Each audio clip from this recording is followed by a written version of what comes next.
आपला आजचा विषय आहे आपले आदर्श आणि आपण. भारत हा महापुरुषांचा देश आहे. अगदी प्राचीन काळापासून तर आत्तापर्यंत हजारो महापुरुष या देशामध्ये होऊन गेले आहेत. आपापल्या काळामध्ये त्या काळची जी गरज होती, त्या काळची जी परिस्थिती होती, त्या परिस्थितीमध्ये जे करणं गरजेचं होतं त्यामध्ये त्यांनी पुढाकार घेऊन धाडस दाखवून मानव कल्याणासाठी हे सर्व महापुरुष, योद्धा, विचारवंत, देशभक्त, ज्ञानी, संत, मुनी या सर्वांनी आपापल्या परीने देश घडवण्याचं, संस्कृती घडवण्याचं, टिकवण्याचं काम केलेलं आहे. काळ बदलत जातो, अडचणी बदलत जातात, नवीन समस्या निर्माण होतात, नवे महापुरुष निर्माण होतात. काळाच्या ओघामध्ये या महापुरुषांचा आपणास विसर पडू नये म्हणून जयंती आणि पुण्यतिथीच्या माध्यमातून आपण या महापुरुषांबद्दल आदर व्यक्त करत असतो. नव्या पिढीला त्यांची ओळख राहावी म्हणून शालेय अभ्यासक्रम असो, महाविद्यालयीन अभ्यासक्रम असो, यामध्ये त्यांच्याविषयीचा पाठ वगैरे ठेवला जातो, जेणेकरून येणाऱ्या पिढीला देखील या महापुरुषांची चांगली ओळख राहावी. खरं म्हणजे या महापुरुषांबद्दल मलाही नितांत आदर आहे. परंतु एक गोष्ट मला थोडी समजून घ्यावी वाटते की ज्यावेळी जशी परिस्थिती होती, जे संकट होते आणि ज्या पद्धतीने त्यांना तोंड देणं गरजेचं होतं, त्या पद्धतीनं तेव्हा ते करणं योग्य होतं. परंतु आपण जेव्हा आदर्श म्हणतो, जेव्हा आदर्श घ्या असे मी प्रत्येक जयंती आणि पुण्यतिथीला हे ऐकत आलेलो आहे. लहान लहान मुले असो किंवा नेते असोत किंवा समाजातील गाजलेले वक्ते असोत, आपल्या भाषणामध्ये आदर्श घ्या, यांचा आदर्श घ्या, त्यांचा आदर्श घ्या, अशा प्रकारचे विधान करतात. कुणी तो आदर्श घेतो की नाही मला माहीत नाही, परंतु तशा प्रकारची विधाने केले जातात.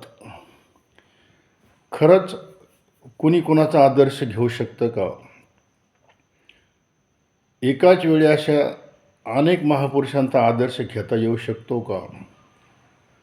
हा मला प्रश्न पडतो. राजेशाही असताना जे राजे होते, ज्या पद्धतीने युद्ध होत होती, आक्रमणे होत होती, राज्य बळकावण्याचं शक्तीच्या जोरावर काम होत होतं, तशा पद्धतीची वागणूक आता शक्य आहे का? असे हजारो लाखो माणसं एकत्र जमून शस्त्र वगैरे साठवून आक्रमण करून आपल्याला अशी कोणाची जमीन जागा बळकावता येते का? एक छोटासा 500 फुटाचा प्लॉट जरी बळकावला तर कोर्ट कचेरीचे चक्र मारावे लागतात. अशा काळामध्ये ते शक्य नाही. किंवा एखादा संत आहे, लग्नाच्या मंडपामधून पळून गेला असे म्हणतात. मग आपण सर्व विवाहित लोक तसे करतो का? एखाद्या संतांनी पूर्ण त्याग करून हिमालयात जाऊन तो तपश्चर्या करत बसला म्हणून आपण तसे कुणी केले आहे का? एखादा राजा आपला राज्य त्याग करून अनेक वर्ष एका ठिकाणी बसून तपश्चर्या करतो, असे आपल्यापैकी कोणी कधी केले आहे का? मग जे आपल्याला करणं शक्य नाही, जे आपण करत नाही, मग तशा प्रकारचे आदर्श घ्या वगैरे म्हणणं मला संयुक्तित वाटत नाही. कारण जो बोलणाऱ्यांना देखील तो आदर्श कधी घेतलेला नसतो, घेता येत नसतो. आज मी जर घोड्यावर बसून तलवार घेऊन जर असं शहरामध्ये फिरलो, तर तात्काळ मला पोलीस अटक करतील, कारण आता शस्त्र बाळगणं हे गुन्हा आहे. म्हणून आजच्या काळामध्ये, आजच्या परिस्थितीमध्ये जे करणं गरजेचं आणि योग्य आहे, जे चुकीचं आहे त्याला विरोध करण्यासाठी ज्या पद्धती आहेत, त्याच पद्धतीने ते केलं जावं. महापुरुष आपल्या ठिकाणी नक्कीच महापुरुष आहेत, परंतु ते त्यांच्या त्या काळापुरतं ते त्यांनी केलेलं जे कार्य आहे, तर त्या काळाला साजेसं असं होतं. त्याबद्दलही आपणास नितांत आदर आहे, कारण त्या लोकांमुळेच हा देश घडलेला आहे.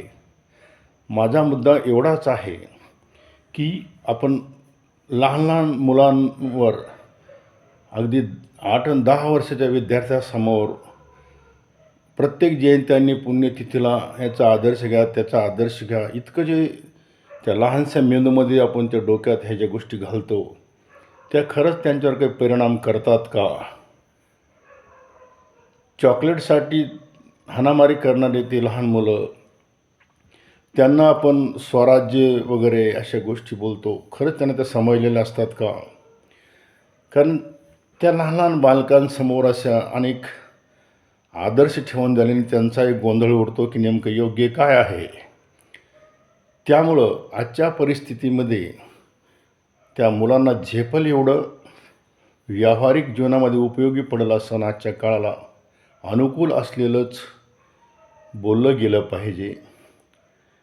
केवळ मोठमोठ्या महापुरुषांचे नावे घेऊन काही साध्य होणार नाही. निश्चितपणे त्यांच्या ठिकाणी ते महान लोक आहेत, परंतु आपण प्रत्येक पिढीला त्यांचे आदर्श घ्या, यांचे आदर्श घ्या असे म्हणतो, परंतु खरंच त्यांचे सर्व चरित्र आपल्याला समजलेले असते का? किंवा आजच्या काळात तसे आपल्याला वर्तन करता येते का? किंवा आपण स्वतः तसे कुठला आदर्श घेतलेला आहे का? आणि हे जर खरे नसेल तर उगीच बोलाचीच कढी आणि बोलाचाच भात कशासाठी?